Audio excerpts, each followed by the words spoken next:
How do you survive with all this geopolitical instability currently going on? Construction, it's hard enough as it is. We have to deal with weather, fragmented supply chains, planning delays, regulatory compliance. But now on top of all of that, with this constant geopolitical instability, which feeds directly into the market.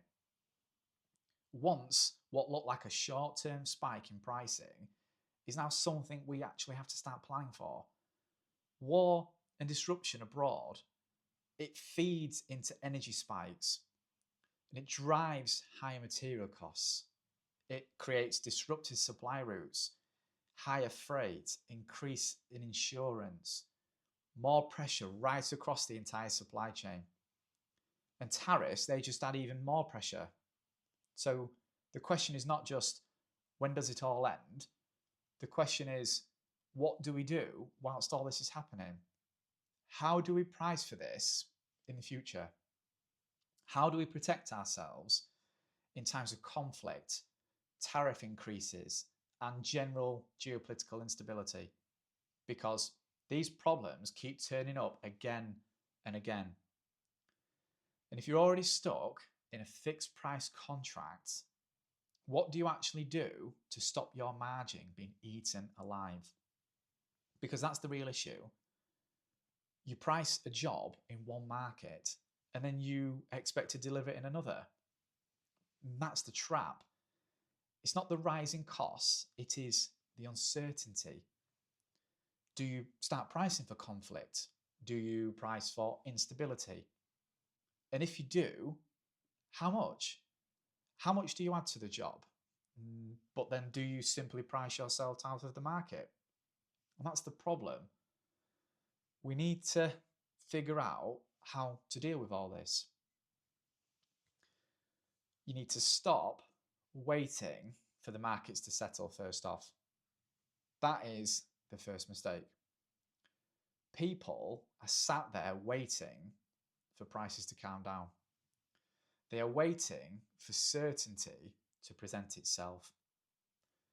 They're waiting for the market to indicate and give them a clear answer of what to do next. But whilst you're sat in a fixed price contract, waiting is not cost neutral. Whilst you wait, your margin is slowly being eroded. That means you need to move early, act now, buy earlier where you can, lock in whatever you can, get firmer commitments from people when you can. Don't leave yourself majorly exposed in areas which are open longer than they need to be. Because when the market's moving and it's moving against you, delay is not caution, it is commercial damage. And secondly, everybody needs to reprice and rebase their job, either at the start or halfway through the job. Because using broad language like the market is difficult, that tells nobody anything. You need clarity. What has already been bought? Where and what are you still exposed to? Which of your packages are moving fastest? How much of your margin has gone already? How much more can this job take before it becomes unhealthy? Because you need to quantify that erosion, otherwise you're just guessing. And if you're guessing in a fast moving market, that will punish you. And that is where businesses get caught out. They see these problems and they act far too late because they never measured it early enough. Thirdly, reduce the risk always on a live job.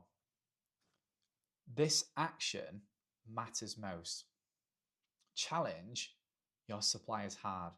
Revisit those specifications. Revisit the program and the early sequencing decisions made. Those design decisions.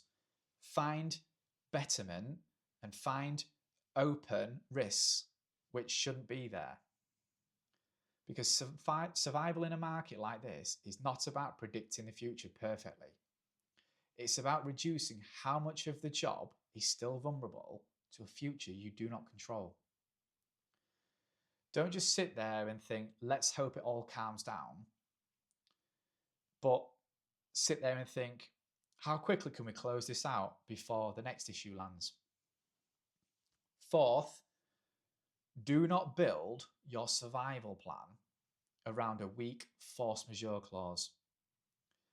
This is where people get comfortable rather than confronting the problem head on. Now, a force majeure clause is entirely dependent on the wording within the contract you've signed. Higher prices alone usually aren't enough to trigger that clause. Now, the legal distinction is usually something between actual preventing performance rather than simply something becoming more expensive. So, paperwork is key.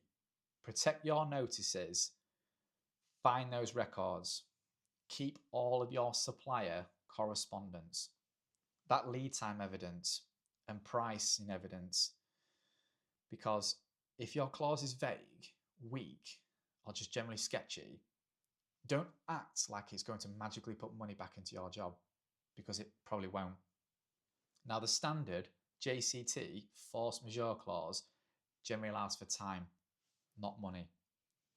The NEC contract can be a little bit more helpful, but only in events where it actually stops job completion, not simply just because the job became a little bit more expensive.